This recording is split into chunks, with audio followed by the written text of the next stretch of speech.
The tale of the water snake, keeper of the river's balance. In the heart of a vast forest, nestled deep within a valley, there was a mighty river known as the Serpent's Vale. This river wound its way through the forest like a colossal snake, its waters clear as crystal, reflecting the towering trees and the brilliant sky. But beneath the surface, a secret dwelled, a guardian of the river and the ancient protector of the land, the water snake. The water snake was no ordinary creature. It was said to be as old as the forest itself, a shimmering serpent with scales of iridescent green and blue, blending perfectly with the colors of the river. Its eyes, like polished amber stones, saw everything within the water and the lands around it. Legends told that the water snake had been chosen by the ancient spirits to maintain the delicate balance of the ecosystem, ensuring that the river remained pure and life thrived on its banks. For centuries, the water snake lived in peace, quietly fulfilling its role. It helped the fish find safe breeding grounds, guided lost animals to the river's edge for a drink, and kept the waters flowing smoothly, even when storms threatened to flood the land. In return, the animals of the forest revered the water snake, offering respect whenever they passed the river. However, one year, a great drought came upon the valley. The sun scorched the land for weeks without a single drop of rain. The river began to shrink, its once mighty currents reduced to a trickling stream. The trees wilted, the plants withered, and the animals grew desperate for water. The water snake could feel the growing tension in the land, and it knew that if something wasn't done soon, the forest would be lost.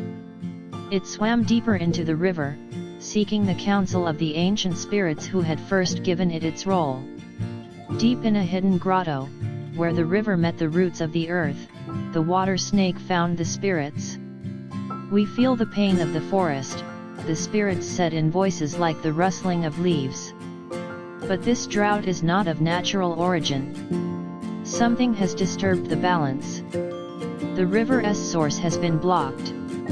The water snake listened intently as the spirits explained that far upstream, where the river began as a series of bubbling springs, a great dam had been built by human settlers.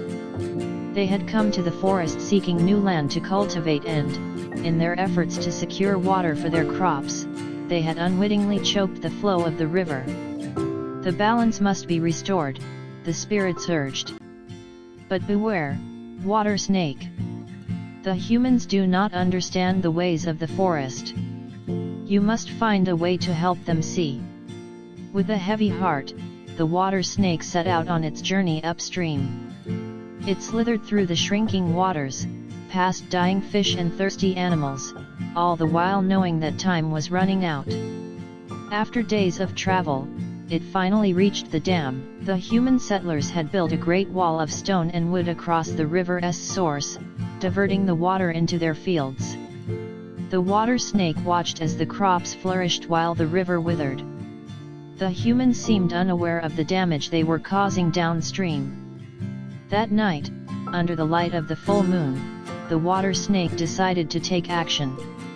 It slithered onto the land, its body glowing faintly in the moonlight. It approached the fields, moving silently among the crops. When it reached the heart of the settlement, the water snake let out a powerful hiss, one that echoed through the night like a roar of thunder. The humans awoke in fright, rushing from their homes to see the great serpent before them. Its glowing form towered over them, its amber eyes full of wisdom and warning. "Why have you come here?" one of the elders asked, trembling before the water snake. "I am the guardian of this river," the water snake replied in a voice that rumbled like distant waterfalls. "You have taken too much. The river is dying, and with it, the forest. If the balance is not restored, none will survive, not the animals, not the forest, and not you." The humans listened in stunned silence, for they had not realized the consequences of their actions. They had believed that they were simply using the river for their needs, unaware of the larger impact on the land. One of the younger settlers stepped forward. "What can we do?" she asked, her voice filled with regret. "We did not mean to harm the forest." The water snake's eyes softened. "Return the river to its natural course. Let the water flow."